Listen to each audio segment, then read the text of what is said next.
In the dark emptiness of space, a fleet of massive alien ships moved silently toward Earth. These ships belonged to the Zorathian Empire, a powerful and feared civilization known for conquering planets across the galaxy. At the head of this fleet was General Voktar, a towering figure with cold, calculating eyes. He had seen countless worlds fall under his command, and Earth was no different in his mind. To him, humans were just another weak species standing in the way of progress. On Earth, life went on as usual, at least for now. In a quiet corner of Chicago, Captain Nathan Cole stood with his small team of soldiers. They were part of the United Defense Force, tasked with protecting their city if anything went wrong. Nathan was a man in his early 30s with short brown hair and a calm demeanor. Beside him was Lieutenant Emma Hayes, a sharp and quick-thinking woman who always seemed 2 steps ahead of everyone else. Rounding out the group were Corporal Jake Monroe, a tough but kind-hearted soldier, and Private Mia Carter, the youngest of the group but full of determination. The news came suddenly. Strange objects had entered Earth's atmosphere. Within minutes, reports flooded in from all over the world. Bright lights streaked across the sky, and explosions rocked cities as alien ships descended. Panic spread like wildfire. People ran through the streets, unsure of what to do. The government declared an emergency, calling all available forces to defend against the unknown invaders. Nathan gathered his team quickly. "Listen up," he said, his voice steady despite the chaos around them.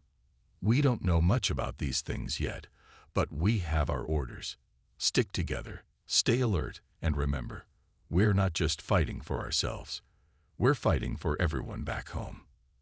As they moved into position near the edge of the city, the first wave of aliens appeared.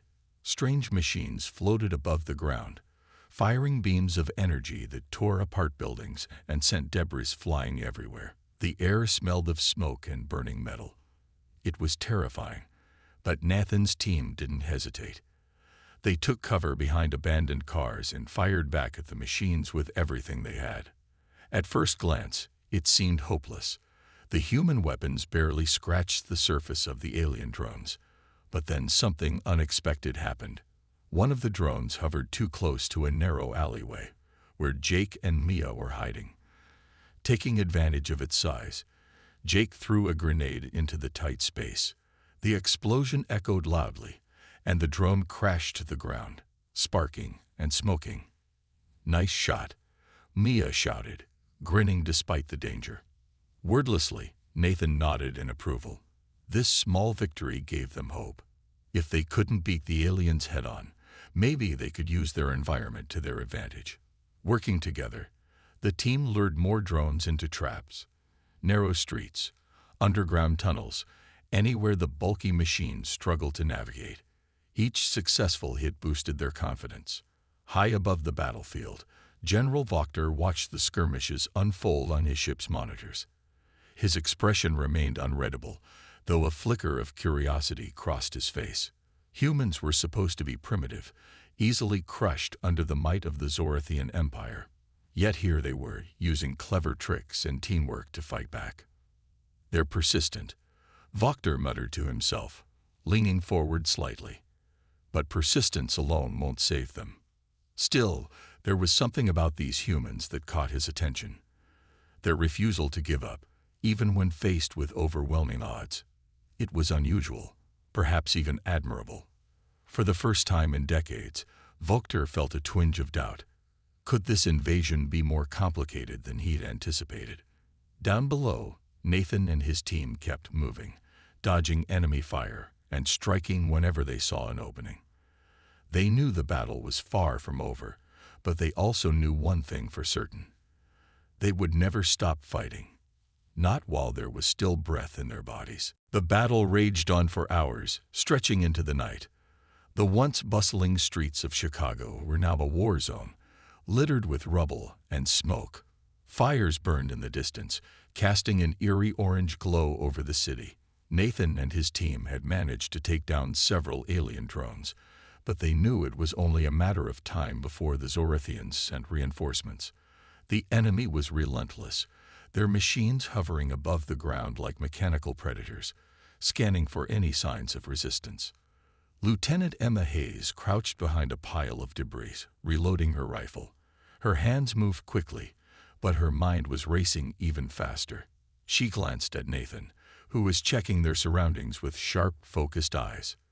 "We can't keep this up forever," she said, her voice low but firm. "There are too many, and we're running out of ammo." Nathan nodded. He knew she was right. They couldn't win by brute force alone. But giving up wasn't an option either. "We need to think smarter, not harder," he replied. "These things are big and slow in tight spaces. If we can lure them into narrower areas, we might have a chance." Before anyone could respond, a loud hum filled the air. A massive alien drone descended from the sky, its glowing red sensors locking onto their position. Without hesitation, Nathan shouted, "Move!" The team scattered just as the drone unleashed a barrage of energy blasts, reducing their cover to rubble. Jake and Mia ducked into a nearby alleyway, their hearts pounding. Jake peeked around the corner, watching as the drone hovered closer. "It's too big to fit in here," he whispered to Mia. "If we can get it to follow us, maybe we can trap it." Mia nodded, though fear flickered in her eyes. "Let's do it," she said, gripping her weapon tightly.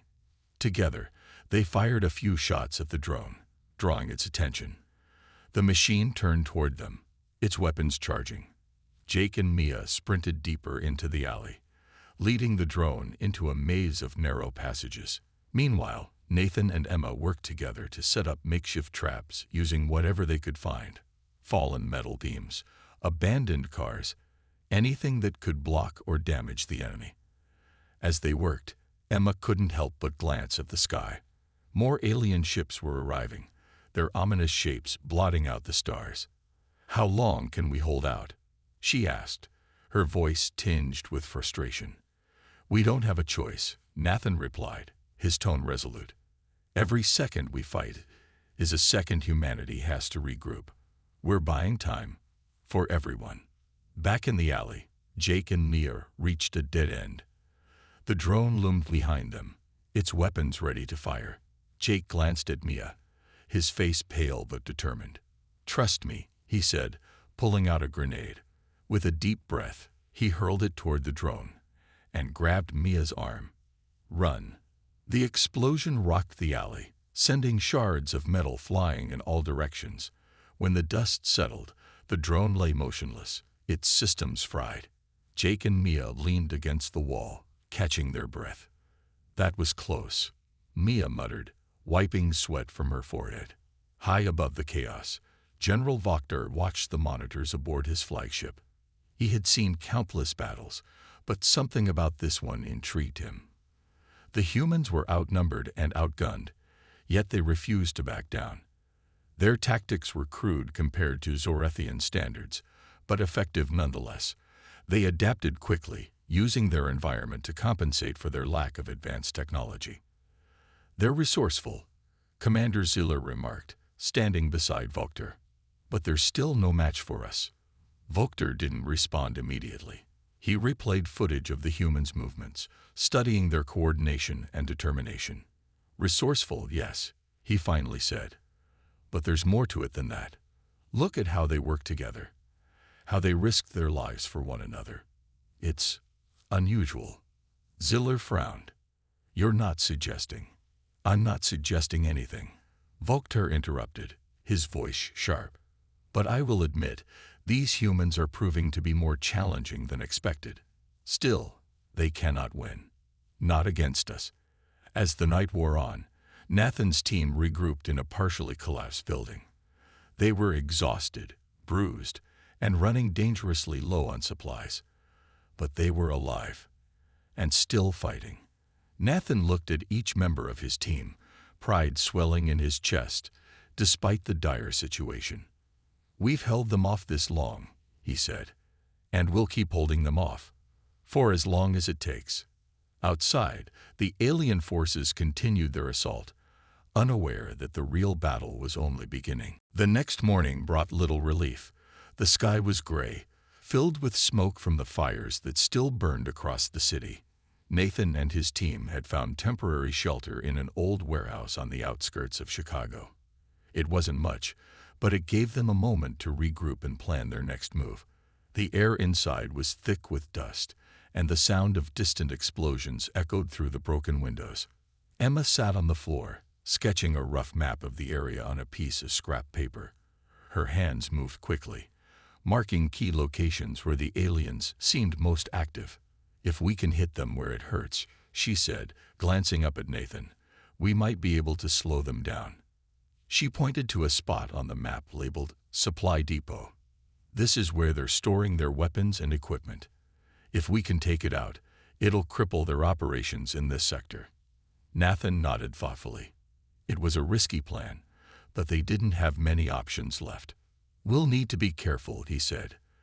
"They'll have guards posted everywhere. One wrong move, and we're done for." Jake leaned against a wall, cleaning his rifle. "What about distractions?" he asked. "If we split into two teams, one group could draw their attention while the other sneaks in." Mia, who had been quietly listening, spoke up. "I'll go with whoever's doing the sneaking," she said firmly. "I'm small and fast. I can get in and out without being noticed." Nathan looked at her for a moment, then nodded. "All right. Jake and I will create a diversion. Emma and Mia will handle the sabotage." He turned to the group, his voice steady. "This isn't going to be easy, but we've made it this far. Let's finish what we started." As they prepared to move out, Nathan reminded them of the stakes. "Remember why we're doing this," he said. "It's not just about us. It's about everyone back home. Our families, our friends. We're fighting for them." The team set off at dawn, moving cautiously through the ruins of the city. Nathan and Jake headed toward a cluster of alien drones patrolling a wide-open street. They fired a few shots to get the machine's attention, then retreated into a maze of abandoned buildings. The drones followed, their loud hum filling the air. Meanwhile, Emma and Mia approached the supply depot from the opposite direction. The building was heavily guarded, with alien soldiers stationed at every entrance. Emma scanned the area, looking for weaknesses. "There's a service tunnel over there," she whispered, pointing to a narrow opening partially hidden by debris. "If we can get inside without being seen, we can plant the explosives and get out before they know what hit them." Mia nodded, gripping the small explosive charges they had brought with them. The two women crawled through the tunnel, their movements silent and deliberate. Inside, the depot was a labyrinth of crates and machinery. They worked quickly, placing the charges in strategic locations. Every second felt like an eternity, their hearts pounding as they listened for any sign of discovery. Back at the diversion site, Nathan and Jake were running low on ammunition. The drones had cornered them in a dead-end alley, their weapons charging for a final attack. Just as things seemed hopeless, a deafening explosion rocked the area. The supply depot erupted in flames, sending a shockwave through the streets. The drones froze, their systems momentarily disrupted by the chaos. High above the battlefield, General Vokter watched the destruction unfold on his monitors. His jaw tightened as he realized the humans had struck a critical blow. "Incredible," he muttered under his breath. He replayed the footage, studying how the humans had coordinated their attack. Their timing, their precision. It was unlike anything he'd seen before. Commander Ziller stood beside him, visibly frustrated. "This changes nothing," he snapped. "We still outnumber them. We still have the advantage." Vokter didn't respond.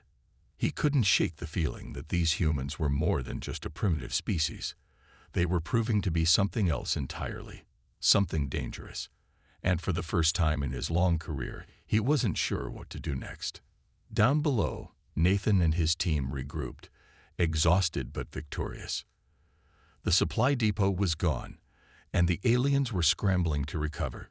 It was a small win, but it gave humanity a glimmer of hope. As they disappeared into the shadows, ready to fight another day, Nathan allowed himself a rare smile. "We're not done yet," he said softly. Not by a long shot. The destruction of the supply depots sent shockwaves through the Zorathian ranks. For the first time since their invasion, the aliens were forced to retreat and reassess their strategy. On Earth, word of the successful attack spread quickly among human forces. It was a small victory, but it ignited a spark of hope in a world that had been on the brink of collapse. Nathan and his team became symbols of resistance, proof that even the most powerful enemy could be challenged. General Vokter paced the command center of his flagship, his sharp claws clicking against the metal floor. The human's latest move had cost him valuable resources and damaged the morale of his troops. He stared at the holographic map of Earth displayed before him, his mind racing. "They're learning," he said aloud, though no one else was in the room. "Adapting. Evolving." Commander Ziller entered moments later, holding a data tablet. "Sir, our analysts have identified patterns in the humans' attacks," he reported. "They're targeting weak points, supply lines, communication hubs. They're trying to cripple us piece by piece." Vokter turned to face him, his piercing eyes narrowing. "And yet, they succeed where others have failed. Why?" His voice was calm, but there was an edge to it, a mix of frustration and curiosity. Ziller hesitated before answering. "Their tactics are unconventional. They use their environment, their numbers, and their persistence, but they lack the technology to pose a real threat." "Perhaps," Vokter replied, his tone thoughtful, "or perhaps we've underestimated them. These humans are not like the others we've conquered. They fight with a unity I've never seen before." He paused, then added, "We need to adapt as well. If we continue underestimating them, this invasion will end in failure." On the ground, Nathan's team was already planning their next move. The success at the supply depot had given them confidence, but they knew it wasn't enough to turn the tide of the war. Humanity needed more than isolated victories. They needed a way to strike back decisively. Emma sat cross-legged on the floor of their makeshift headquarters, surrounded by maps and notes. "If we can disable their shields," she said, tapping a finger on a specific location, "we'll leave their ships vulnerable. That's the key to ending this." Nathan leaned over her shoulder, studying the map. "You're talking about hitting their main command ship, the one leading the fleet. If we take that out, the rest of their forces will fall into disarray." "It's risky," Jake chimed in, folding his arms. "That thing's heavily guarded. Getting close enough to plant explosives would be suicide." "Not if we use stealth," Mia suggested. Her voice was quiet but firm. "We've done it before. We can do it again." Emma nodded. "We'll need to split up. One team creates a distraction while the other sneaks aboard. Once inside, we'll find the shield generator and take it offline." Nathan looked at each member of his team, weighing the risks. "All right," he finally said, "but this is going to be dangerous.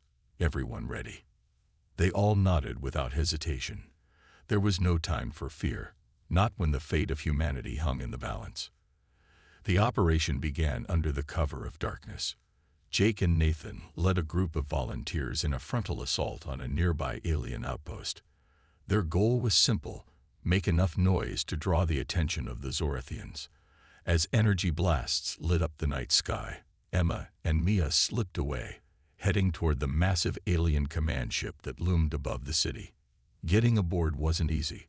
The ship was surrounded by patrols and automated defenses. Using stolen alien tech, Emma hacked into a maintenance hatch, allowing them access. Inside, the corridors were dimly lit and eerily silent. Every step echoed, and every shadow seemed to hide danger. "This way," Emma whispered, consulting a handheld device.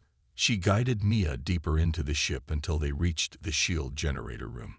The machinery hummed loudly, its glowing core pulsing with energy. Mia pulled out the explosives, her hand steady despite the tension. "Let's finish this," she said softly. As they worked, alarms blared suddenly. The Zorathians had discovered the intruders. Guards stormed into the room, weapons raised.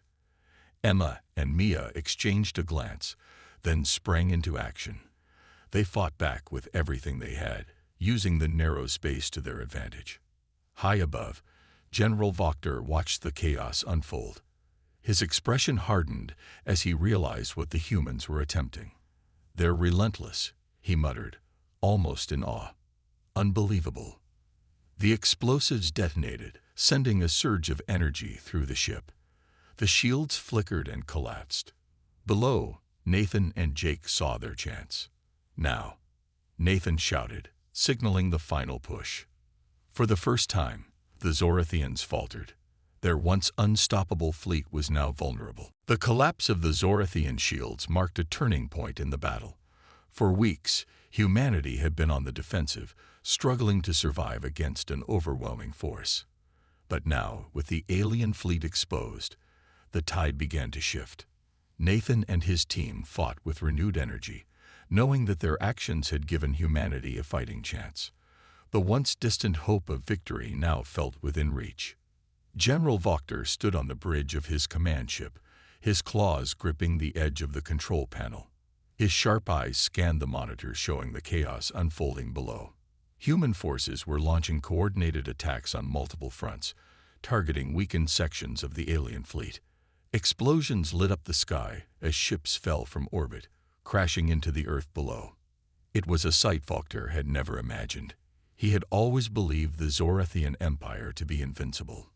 Commander Zilar approached him, his usual confidence replaced by unease.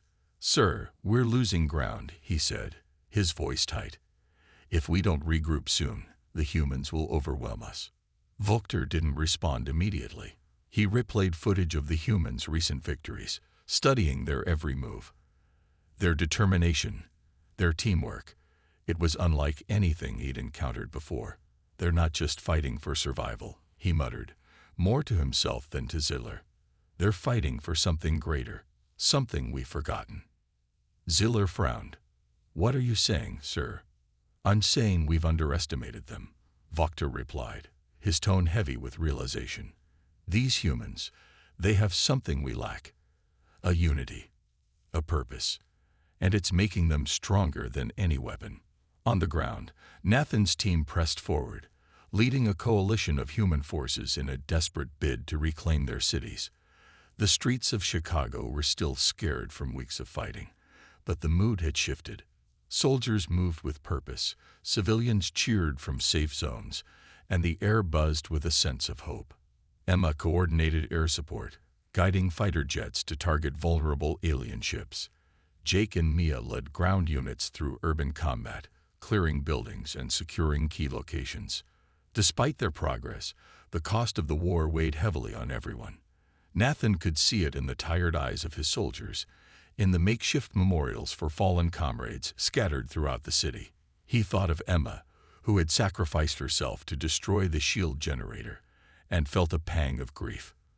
But there was no time to dwell on loss, not when so much was at stake. The final push came at dawn. Human forces launched a massive assault on the Zorathian command ship, determined to bring down the heart of the invasion. Nathan led the charge, his team by his side. They fought their way through waves of alien soldiers, each step bringing them closer to the ship's core. Inside the command center, General Vokter prepared for the inevitable. He ordered his remaining troops to defend the ship at all costs, but deep down, he knew it was futile. The humans had outsmarted and outlasted them. As the sound of gunfire grew louder, Vokter stared at the monitors one last time.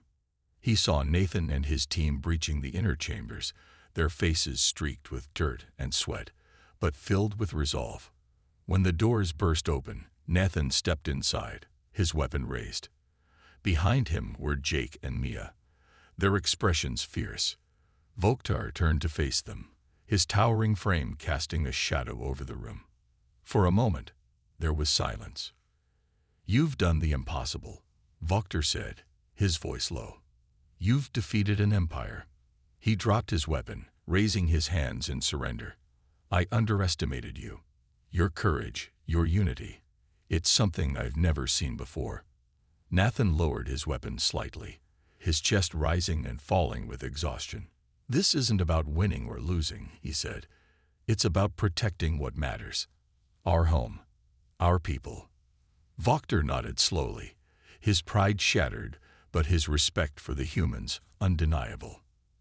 Outside, the remaining alien forces began to withdraw, their ships retreating into the sky. The battle was over, at least for now. As the sun rose over a battered but hopeful Earth, Nathan looked out over the city. The scars of war were everywhere, but so was life.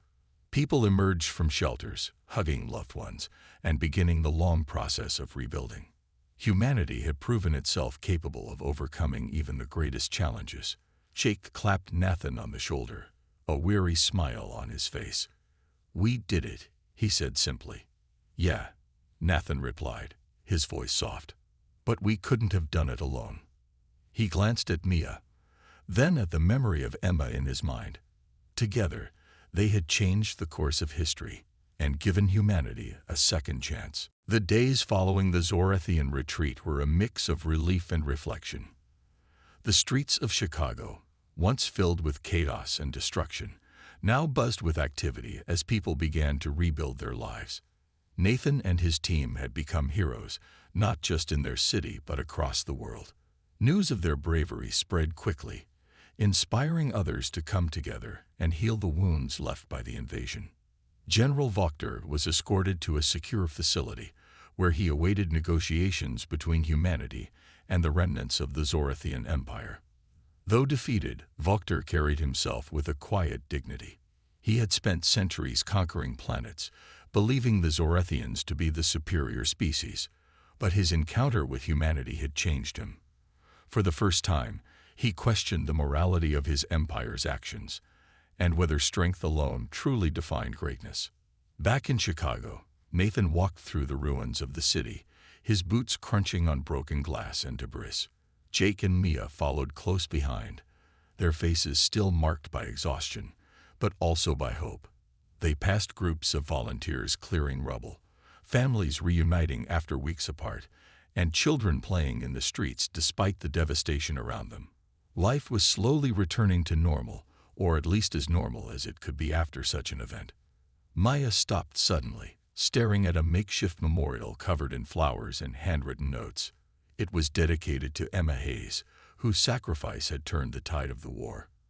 Her name was written in bold letters at the top, surrounded by photos and messages from those she had inspired. "She saved us all," Maya said softly, her voice trembling. "I just wish she could see this." Nathan placed a hand on her shoulder. "She does see it," he replied. "Every step we take toward rebuilding is because of her, because of everyone who gave everything for this fight." Jake nodded, his usual tough exterior softened by emotion. "We can't let their sacrifices be wasted," he said. "We've got to keep moving forward. For them." As they continued walking, Nathan thought about what came next. The war might have ended, but the scars ran deep. Cities needed to be rebuilt, resources replenished, and trust restored among nations. More importantly, humanity had to decide how to handle its newfound place in the galaxy. The Zorathians weren't the only alien civilization out there, and the attack had proven that Earth was no longer isolated. Peace talks began in Washington, D.C., where representatives from around the world gathered to discuss the future. General Vokter attended under heavy guard, his presence both controversial and necessary. Some humans demanded justice, calling for severe punishment against the Zorathians. Others argued for diplomacy, believing that peace was the only way to ensure long-term safety. During one session, Vokter addressed the assembly, his deep voice carrying across the room. "I stand before you not as a conqueror, but as a student," he began. "Your species has taught me something I never expected, that unity and purpose are more powerful than any weapon. I came here to claim your planet, but instead, I leave humbled by your resilience."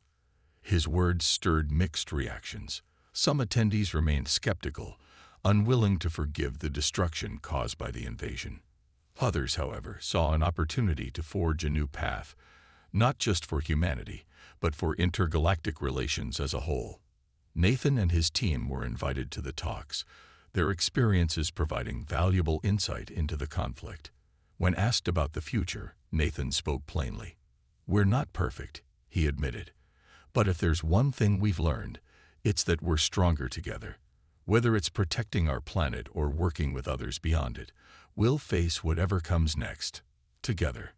The negotiations dragged on for weeks, but eventually, an agreement was reached. The Zorathians would withdraw completely, offering reparations in the form of advanced technology to aid in Earth's recovery. In return, humanity promised to explore peaceful coexistence, opening the door to potential alliances in the future. As the talks concluded, Nathan stood outside the building, watching as Vokter boarded a shuttle bound for his homeworld. Before leaving, the alien general approached him one last time. "You've earned my respect, Captain Cole," Vokter said. "May your species continue to thrive." Nathan nodded, extending his hand. "And may yours learn from this. There's always another way." With that, Vokter departed, leaving humanity to pick up the pieces and look toward the stars with cautious optimism. The road ahead wouldn't be easy, but for the first time in a long while, the future felt full of possibilities. Months passed since the Zorathians left Earth. The scars of the war were still visible: crumbled buildings, empty streets, and fields littered with debris. But life was slowly returning to normal. People worked tirelessly to rebuild their homes and communities. In Chicago, Nathan and his team became symbols of hope, reminders that even in the darkest times, humanity could rise above. Nathan spent most of his days helping coordinate rebuilding efforts. He worked alongside volunteers, clearing rubble and laying the foundation for new houses. Jake and Mia joined him whenever they could, their bond stronger than ever after everything they had been through. Though they joked and laughed like old friends, there was an unspoken understanding among them. They would never forget what they had lost or what they had gained. One evening, as the sun dipped below the horizon, Nathan stood on a hill overlooking the city. The skyline was dotted with cranes and construction sites, signs of progress amid the ruins. Emma's face came to mind, her determination and sacrifice etched into his memory. He felt a pang of sadness, but also pride. She had given everything so others could live. That kind of bravery couldn't be forgotten. Mia walked up beside him, holding 2 cups of coffee. She handed one to Nathan without a word, knowing he often came here to think. "It's getting better," she said after a moment, her voice soft. "People are starting to smile again." Nathan nodded, taking a sip of the warm drink. "Yeah, they are. But it's not just about fixing what's broken. It's about making sure this never happens again." Mia looked at him, her expression thoughtful. "Do you think we're ready? For whatever's out there, I mean." Nathan hesitated before answering. "I don't know if anyone can ever really be ready, but we've proven we can adapt, fight back, and work together. That has to count for something." Across the world, leaders continued discussing humanity's place in the galaxy. The technology provided by the Zorathians had opened new doors, allowing scientists to make breakthroughs in energy, medicine, and space travel. For the first time, humans began looking beyond their planet, not as victims, but as explorers. Plans for a global defense network were underway, ensuring that Earth would never be caught off guard again. In Washington, D.C., representatives from every nation gathered to celebrate the progress made. A monument was unveiled in honor of those who had fought and died during the invasion. At its center stood a statue of a soldier, arms raised toward the sky, symbolizing resilience and hope. Beneath it, engraved in bold letters, were the words, "*Together, we stand. Nathan attended the ceremony, standing quietly among the crowd. When called upon to speak, he stepped forward, his heart heavy with emotion. "We lost a lot," he began, his voice steady. "Friends, family, homes. But we didn't lose ourselves. Even when it felt like the world was ending, we found ways to keep going. We learned that courage isn't about being fearless. It's about doing what's right, even when you're scared." The crowd listened silently, many nodding in agreement. Nathan paused, glancing at the faces around him. This isn't the end of our story. It's just the beginning. There's still so much to do, so much to build. But if we stick together, there's nothing we can't overcome. As the ceremony ended, Nathan returned to Chicago, where Jake and Leo were waiting for him. They sat together under the stars, talking about the future. "Do you think we'll ever see aliens again?" Maya asked, staring up at the night sky. "Probably," Nathan replied. "But next time, we won't be caught off guard. We'll be ready." Jake grinned, leaning back on his elbows. "And if they try anything, we'll show them what humans are made of." They laughed, the sound carrying into the cool night air. Despite everything they had endured, there was a sense of peace, a quiet confidence that no matter what challenges lay ahead, they would face them head-on. Far away, aboard the Zorethian flagship, General Vokter watched footage of Earth's recovery. His expression was unreadable, but his eyes betrayed a flicker of admiration. Humanity had proven itself capable of greatness, not through power or technology, but through unity and perseverance. Perhaps, he murmured to himself, there is more to strength than we realized. As the stars twinkled above, both humans and Zorethians looked toward the future, each changed by the events of the past. The universe was vast and full of unknowns, but one thing was certain. Humanity had taken its first step onto the galactic stage, and it wasn't going to fade quietly into the shadows.